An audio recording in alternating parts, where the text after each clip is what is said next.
গতকালকে ঢাকা মেডিকেলের আমরা একটি ঘটনা শুনতে পেয়েছি। ঢাকা মেডিকেলে আমাদের যে ডাক্তার ভাইরা রয়েছে তাদের গায়ে হাত তোলা হয়েছে।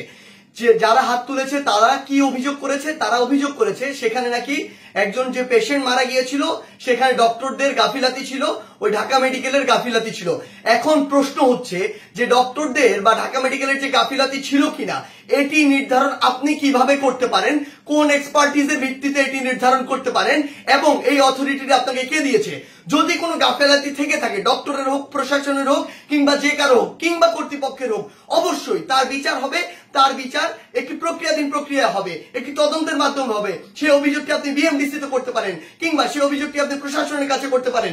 কিন্তু আপনার কি অভিজ্ঞতাটুকু রয়েছে, আপনার কি দক্ষতাটুকু রয়েছে যে একজন ডক্টর তার সাথে গাফিলতি করেছে কিনা সেটি যাচাই করার?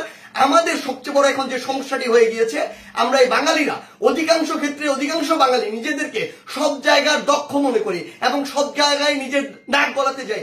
আপনি আমাকে একটি জিনিস বলুন, যে ডাক্তার 5 বছর ধরে এমবিবিএস পাস করলো, 1 বছর ইন্টার করলো, এরপর বছর বছর ধরে বিভিন্ন ডিগ্রি নিল, পড়াশোনা করলো, তিনি একজন পেশেন্টকে যেভাবে ডিল করেন, তিনি পেশেন্টের ভিতরের এবং বাইরের বিষয়গুলো যেভাবে জানেন, যেভাবে ট্রিটমেন্ট করেন, আপনি কিভাবে মনে করেন আপনি সেই পড়াশোনা না করে শুধু বাইরে থেকে দেখে নিজের চোখে যা মনে হলো তা দেখে তাকে একটি নির্দিষ্ট রেজাল্ট দিয়ে দিচ্ছেন, একটি নির্দিষ্ট ব্লেম দিয়ে দিচ্ছেন? আমাদের জায়গা থেকে স্পষ্ট বার্তা, এরকম একটি ব্লেম দিয়ে আসলে যখন আপনি একজন ডক্টরের গায়ে হাত তুলেন তখন আপনি যে কাজটি করেন সেটি আমরা বৈষম্য বিরোধী ছাত্র আন্দোলন আমাদের জায়গা থেকে কোনোদিনও সমর্থন করতে পারি না। আপনাদের যদি কোনো অভিযোগ থাকে সেই অভিযোগটি আপনি জানাতে পারতেন।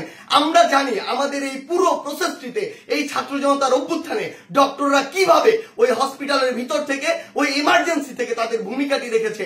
আমরা দেখেছি যখন কিছু সরকারের পাঁচাটা স্পিরিট, ডক্টরদের যে স্পিরিট, সেই স্পিরিটটি যাদের মধ্যে নাই, এমন গুটি কয়েক ডক্টর যখন ওই ছাত্র জনতার গণঅভ্যুত্থানে আমাদের আহত ভাইদের চিকিৎসা দিতে বাধা দিচ্ছিল, তখন অধিকাংশ ডক্টর নিজের জায়গা থেকে রিস্ক নিয়ে আমাদের ওই ভাইদেরকে চিকিৎসা দিয়েছিল।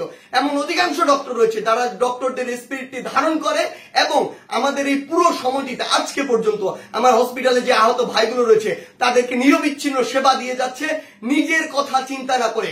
সেই জায়গায় যখন এরকম করে কোনো একজন আমার ডক্টর ভাইয়ের উপর এভাবে হাতটি তুলে, আমরা এটি কখনো সমর্থন করতে পারি না। আমাদের জায়গা থেকে একদম স্পষ্ট একটি বার্তা, সেটি হচ্ছে যে আমরা প্রশাসনকে, মাননীয় স্বাস্থ্য উপদেষ্টা, ডিজি হেলথ সহ সকলকে একটি বিষয় স্পষ্ট করে বলতে চাই, আমাদের যারা মেডিকেলের ভাইরা রয়েছে, ইন্টার্ন ডক্টররা রয়েছে, কিংবা হসপিটালে যে ডক্টর ভাইরা রয়েছে, তাদের সাথে আমরা এই জায়গাটিতে একাত্মতা ঘোষণা করছি। তাদের নিরাপত্তার সর্বোচ্চ ব্যবস্থা করতে হবে। তারা দিনরাত 24 ঘন্টা আমাদের জন্য কাজ করছে, অথচ কেউ একজন চাইলো আর একটা ব্লেম দিয়ে তাদের গায়ে এসে হাত দিয়ে দিল, এটি আমরা আমাদের জায়গা থেকে কখনো মানতে পারি না।